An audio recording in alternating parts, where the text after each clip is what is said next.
श्री कार्तिक मास महात्म्यम 25वां अध्याय। गोवर्धन पूजा, अन्नकूट एवं यम द्वितीया का महात्म्य। दीपमाला का महत्व एवं लक्ष्मी जी की विधिवत पूजा का वृतांत ध्यानपूर्वक सुनने के बाद महाराज पृथु ने नारद जी से पूछा कि हे देव ऋषि, अब आप गोवर्धन पूजा व अन्नकूट का महात्म्य सुनाने की कृपया करें। महाराज पृथु की इस जिज्ञासा को जानकर नारद जी ने कहा कि हे राजन, कार्तिक मास की शुक्ल प्रतिपदा को गोवर्धन पूजा तथा अन्नकूट होता है। इस दिन पृथ्वी पर गोबर का गोवर्धन बनाकर उसका पूजन और अन्नकूट बनाना चाहिए तथा ब्राह्मणों को भोजन कराने के बाद ही स्वयं भोजन करना चाहिए। इस दिन जय माता का भी पूजन होता है, अतः जवाई को घर बुलाकर उसका पूजन एवं आदर सत्कार करना चाहिए।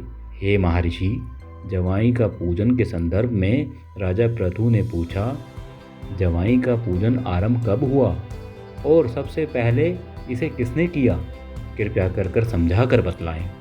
नारद जी ने बताया कि हे राजन, समुद्र मंथन के समय लक्ष्मी जी समुद्र से उत्पन्न हुई, तब भगवान विष्णु ने उनका वरण किया।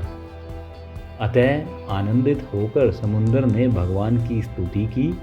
उस स्तुति से प्रसन्न होकर भगवान बोले कि वर मांगो। तब समुद्र ने कहा कि हे प्रभु, आप लक्ष्मी जी सहित यहाँ पर निवास करें। भगवान विष्णु ने कहा ऐसा ही होगा। हे राजन, तब से ही भगवान लक्ष्मी जी सहित शेष शैया पर विराजते हैं। उसी दिन से दामाद पूजन का प्रचलन शुरू हुआ। जो कोई भी कार्तिक सुधी प्रतिपदा को दामाद का पूजन करता है वह सब पापों से मुक्त हो जाता है। राजा पृथु ने पूछा कि हे महर्षि, कार्तिक शुक्ल की दूज को यम द्वितीया क्यों कहा गया है और इसका क्या महत्व है? कृपया कर ये भी बतलाएं।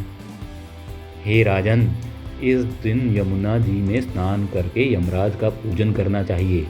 दीपावली के बाद इस द्वितीया को भैया दूज कहते हैं। इस दिन भाई को अपने घर भोजन नहीं करना चाहिए, बल्कि बहन के घर जाकर भोजन करना चाहिए। हे राजन, यदि किसी के अपनी बहन ना हो तो गुरु कन्या अथवा संबंधी की बहन की ही शुभकामनाएं लें। इस दिन बहन अपने भाई की दीर्घ आयु की कामना के लिए अष्टचिरजीवियों अर्थात मार्कंडे बलि, व्यास हनुमान, कृपाचार्य अश्वत्थामा और परशुराम जी का विधिवत पूजन करें और भाई को बुलाकर उसे तिलक लगाते हुए इस प्रकार कहे कि हे सूर्य चंद्र, पृथ्वी समुद्र तथा तप सत्य, ब्रह्मा विष्णु महेश, देवता मुनि तथा धर्म मेरे भाई की रक्षा करें तथा जब तक पृथ्वी सूर्य आदि स्थित हैं तब तक मेरे भाई की संतति चले। तिलक आदि कार्य संपन्न हो जाने के बाद भाई अपनी बहन को श्रद्धा एवं सामर्थ्य के अनुसार प्रणाम कर दक्षिणा दे। राजा पृथु ने पूछा कि हे महर्षि, अब कृपया कर ये बतलाएं कि सब क्षेत्रों में उत्तम क्षेत्र कौन सा है? तब नारद जी बोले कि हे राजन, सब क्षेत्रों में गंगा तथा यमुना का संगम सबसे उत्तम क्षेत्र है, जिसमें स्नान करने की इच्छा ब्रह्मा आदि देवता भी किया करते हैं। गंगा के स्मरण मात्र से ही अनेक पाप नष्ट हो जाते हैं। गंगा में स्नान करने से मनुष्य सब पापों से छूट जाता है तथा उसकी कई पीढ़ियों को परम पद की प्राप्ति होती है। गंगा में स्नान की अभिलाषा करने मात्र से मनुष्य अनेक जन्मों के पाप से मुक्त हो जाता है। हे राजन, गोदावरी, कृष्णा, रेवा, तुंगभद्रा, यमुना, वहुदा, अमरावती, कावेरी, चित्रवती, सरयू तथा ताम्रपर्णी आदि नदियाँ तथा सभी तीर्थ गंगा में रहते हैं। काशी क्षेत्र सभी क्षेत्रों में उत्तम है।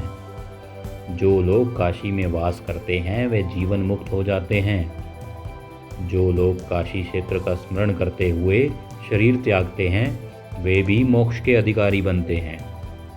श्रीमन नारायण नारायण नारायण, लक्ष्मी नारायण नारायण नारायण, भजमन नारायण नारायण नारायण, लक्ष्मी नारायण नारायण नारायण।